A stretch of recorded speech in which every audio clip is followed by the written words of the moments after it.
শিক্ষার গুণগত মান উন্নয়নের লক্ষ্যে ঢাকা কলেজ সহ ঐতিহ্যবাহী 7টি কলেজকে ঢাকা বিশ্ববিদ্যালয়ে অধিভুক্ত করা হয়েছিল। কিন্তু আমরা গত 7 থেকে 8টি বছর আমরা ক্লাস করতে চাই, আমরা পরীক্ষা দিতে চাই, পরীক্ষা দিয়েছি 7-8 মাস যাবত রেজাল্ট নাই। এই যে ন্যূনতম শিক্ষার যে অধিকার, এই যে রাইটস, এই রাইটের জন্য আমরা কিন্তু নীলক্ষেত সায়েন্স ল্যাবে আন্দোলন করেছি। আমি ঢাকা কলেজের গণিত বিভাগের শিক্ষার্থী। আমরা এই যে একটা ভঙ্গুর পরিস্থিতি, সেই ভঙ্গুর পরিস্থিতি থেকে মুক্তি হওয়ার জন্য আমরা কিন্তু ঢাকা বিশ্ববিদ্যালয়ের অধিভুক্ত থেকে আমরা বাতিল হয়েছি। আমরা সরকারকে জানিয়েছিলাম যে শেখ হাসিনার রাজনৈতিক সিদ্ধান্তের কারণে, শেখ হাসিনার রাজনৈতিক অভিপ্রায়ের লক্ষ্যে প্রায় 2 লক্ষ শিক্ষার্থীর জীবনকে হুমকির মুখে ঠেলে দেওয়া হয়েছে। তারই ধারাবাহিকতার অধিভুক্ত বাতিল করা হলেও গত 1.5 বছর ধরে আমাদের এই যে 7টি কলেজের শিক্ষার্থীরা আন্দোলন করছে, সেখানে কিন্তু কার্যত কোনো আমরা সমাধান দেখতে পাচ্ছি না। বিশেষ করে আমি আজকে এখানে আসার আগে আমি দেখলাম যে গত 31শে অক্টোবর 2024 সালে আমাদের যে আব্দুর রহমান, ফাহাদ, রাকিব সহ আমি 7 জন প্রতিনিধি নিয়ে আমাদের তৎকালীন শিক্ষা উপদেষ্টা, বর্তমানে যিনি পরিকল্পনা উপদেষ্টা হিসেবে আছেন, ওয়াহিদ স্যার সহ আসিফ মাহমুদ সহ আমরা সচিবালয়ে মিটিং করেছিলাম। গত 1.5 বছর আগে আমরা যে দাবি উত্থাপন করেছিলাম, শিক্ষার্থীদের যে বিষয়গুলো নিয়ে সমস্যা হয়, সেগুলো কিন্তু গত 1.5 বছর একটু সমাধান হয় নাই। এই যে আরেকটা কথা না বললেই নয়, আমি কেন্দ্রীয় সমন্বয়ক হিসাবে সায়েন্স ল্যাব নীলক্ষেত নেতৃত্ব দিয়েছিলাম। আজকে আমার ভাইরা ঢাকা কলেজের শিক্ষার্থীরা, বিশেষ করে বিকেলের পর থেকে তিতুমির বা অন্যান্য পর্যায়ের শিক্ষার্থীরা এখানে যুক্ত হয়েছে। আমরা ওই সময় আন্দোলন করেছি প্রায় 12-13 দিন। এই এলাকা একদম পুরো ব্লক করে দিচ্ছি। আমাদের রিক্সা চালক, বাস চালক অথবা যে প্যাসেঞ্জার যারা ছিল, তারা গাড়ি থেকে নেমে আমাদের বিস্কিট দিত, পানি দিত। কিন্তু আজকে রাষ্ট্র এই জনগণের সাথে তামাশা করছে, শিক্ষার্থীদের সাথে তামাশা করে শিক্ষার্থীদের সাথে জনগণের সংঘর্ষ তৈরি করার একটা পরিবেশ তৈরি করে। আমরা মনে করি রাষ্ট্র এখানে সম্পূর্ণরূপে ব্যর্থতা পরিচয় দিয়েছে। এই যে রাস্তায় যারা দাঁড়িয়েছে, অনেকে আমাদের শিক্ষার্থীদের নিয়ে বিরূপ মন্তব্য করছে, এগুলো আমাদের লজ্জা লাগে। আজকে আমি স্পষ্ট করে বলতে চাই, আর কোন সায়েন্স ল্যাব, নীলক্ষেত বা ওই শিক্ষা ভবন নয়।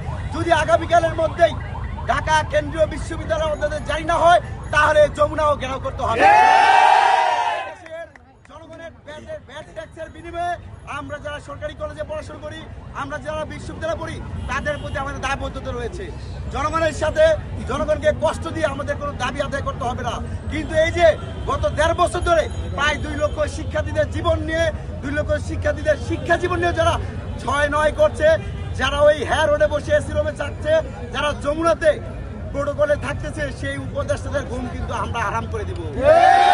এখন পর্যন্ত শান্তিপূর্ণভাবে প্রধান উপদেষ্টা বরাবর বারবার আবেদন করেছি, এখনো করছি। যেহেতু আগামী 12ই ফেব্রুয়ারি ত্রয়োদশ জাতীয় সংসদ নির্বাচন অনুষ্ঠিত হতে যাচ্ছে, আগামীকাল ক্যাবিনেট মিটিং রয়েছে।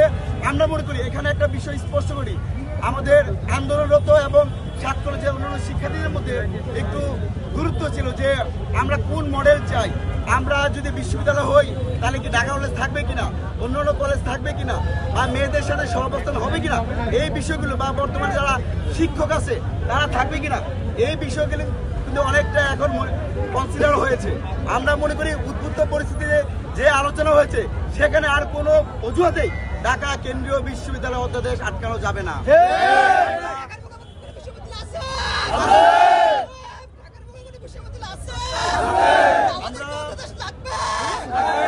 আমরা বাংলাদেশ ছাত্র অধিকার পরিষদের পক্ষ থেকে এবং আমি ঢাকা কলেজের শিক্ষার্থী হিসেবে সকাল 10টা থেকে এখন পর্যন্ত যে সকল শিক্ষার্থীরা তাদের প্রাণের স্পন্দন, শিক্ষার্থীদের অধিকারের জন্য যারা রাজপথে দাঁড়িয়েছে, ব্লকেট করেছে, তাদেরকে সাধুবাদ জানাই। একই সাথে আমি মিডিয়ার ভাইদের সামনেই আন্দোলনকারী আমার ছোট ভাইদের প্রতি অনুরোধ জানাই, এই যে দেখেন, আমরা আমাদের স্পষ্ট সরকারের সাথে আমাদের দাবি, সরকার আমাদের দাবি মেনে নিবে। সরকারের জন্য আজকে দাবি আমাদের আটকে যাচ্ছে। কিন্তু এই যে আমাদের পাশে কিন্তু ইবনে সিনা আছে, ল্যাবেড আছে, সেন্ট্রাল হসপিটাল আছে, শাহবাগে পিজি হসপিটাল আছে। ঢাকার গুরুত্বপূর্ণ একটা প্রাণকেন্দ্র সায়েন্স ল্যাবে আমরা যদি সকাল থেকে সারা রাত, সারাদিন ভর যদি আমরা ব্লকেট করে রাখি, তারা যারা অ্যাম্বুলেন্স নিয়ে আসতেছে, জরুরি কাজ করতে যাচ্ছে, তাদের জন্য বাধা হবে। সেক্ষেত্রে আমি সবার মধ্যে অনুরোধ জানাচ্ছি, আমরা যেন সন্ধ্যার আগেই এই সায়েন্স ল্যাব ব্লকেটটা উঠাই না হয়, এবং একই সাথে যদি আগামীকাল ক্যাবিনেটে অধ্যাদেশ জারি না হয়, তাহলে আপনাদের সাথে আমি সাথে থেকে যমুনাও গেলার জন্য আমি সেখানে